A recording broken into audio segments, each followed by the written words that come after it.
আরবি ভাষা শিখুন চ্যানেলটি সাবস্ক্রাইব করুন। যারা আরব দেশে আছেন ভিডিওটি তাদের জন্য। খুব সহজে আরবি ভাষার টেকনিক শিখুন। আরব দেশের লোকের সাথে কথা বলুন। মিতাতি মিতাতি এর অর্থ কখন দিবে। মিতাতি তার মানে কখন দিবে। আমরা বলি কখন দিবে, আরবিতে বলতে হবে মিতাতি। মিতা এর অর্থ কখন, আতি এর অর্থ দিবে। লিমিন লিমিন এর অর্থ কার জন্য। লিমিন তার মানে কার জন্য। আমরা বলি কার জন্য, আরবিতে বলতে হবে লিমিন। মিন এর অর্থ জন্য, লি এর অর্থ কার, লিমিন তার মানে কার জন্য।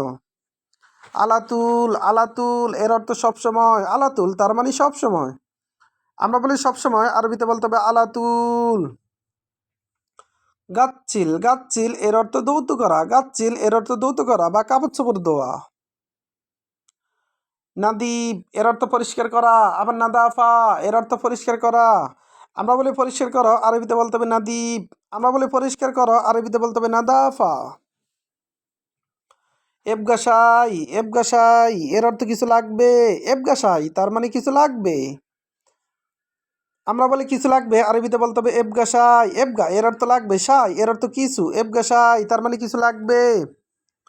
ইত্তেফাক ইত্তেফাক এর অর্থ চুক্তি করা, ইত্তেফাক তার মানে চুক্তি করা।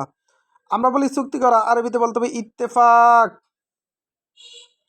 ইজলিশ এর অর্থ বসুন, ইজলিশ তার মানে বসুন। আমরা বলি বসুন, আরবিতে বলতে হবে ইজলিশ। হিনা ইজলিশ এর অর্থ এখানে বসো, হিনা ইজলিশ তার মানে এখানে বসো। আমরা বলি এখানে বসো, আরবিতে বলতে হবে হিনা ইজলিশ। হিনা এর অর্থ এখানে, ইজলিশ এর অর্থ বসো। হিনা ইজলিশ তার মানে এখানে বসো। হারিস এর অর্থ দারোয়ান, হারিস এর অর্থ দারোয়ান। আমরা বলি দারোয়ান, আরবিতে বলতে হবে হারিস। রেজ্জা রেজ্জা এর অর্থ ফেরত দেওয়া, রেজ্জা এর অর্থ ফেরত দেওয়া। আমরা বলি ফেরত দাও, আরবিতে বলতে হবে রেজ্জা। আবার দেখুন, মিতাতি মিতাতি এর অর্থ কখন দিবে। মিতা এর অর্থ কখন, আতি এর অর্থ দিবে। লিমিন এর অর্থ কার জন্য। লিমিন তার মানে কার জন্য। আলাতুল আলাতুল এর অর্থ সবসময়, আলাতুল তার মানে সবসময়। গাচ্ছিল এর অর্থ দৌত করা, গাচ্ছিল তার মানে দৌত করা। নাদীপ এর অর্থ পরিষ্কার করা, নাদীপ তার মানে পরিষ্কার করা। আমরা বলি পরিষ্কার করা, আরবিতে বলতে হবে নাদীপ। এবগাসাই এবগাসাই এর অর্থ কিছু লাগবে, এবগাসাই তার মানে কিছু লাগবে। এবগা এর অর্থ লাগবে, সাই এর অর্থ কিছু। ইত্তেফাক ইত্তেফাক এর অর্থ চুক্তি করা, ইত্তেফাক তার মানে চুক্তি করো। ইজলিশ এর অর্থ বসুন, ইজলিশ তার মানে বসুন।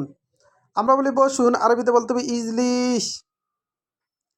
হিনা ইজলিশ এর অর্থ এখানে বসো, হিনা ইজলিশ তার মানে এখানে বসো। হিনা এর অর্থ এখানে, ইজলিশ এর অর্থ বসো। হারিস এর অর্থ দারোয়ান, হারিস তার মানে দারোয়ান। ভিডিওটি ভালো লাগলে অবশ্যই সাবস্ক্রাইব করুন এবং শেয়ার করুন, ভুল হলে ক্ষমা করবেন।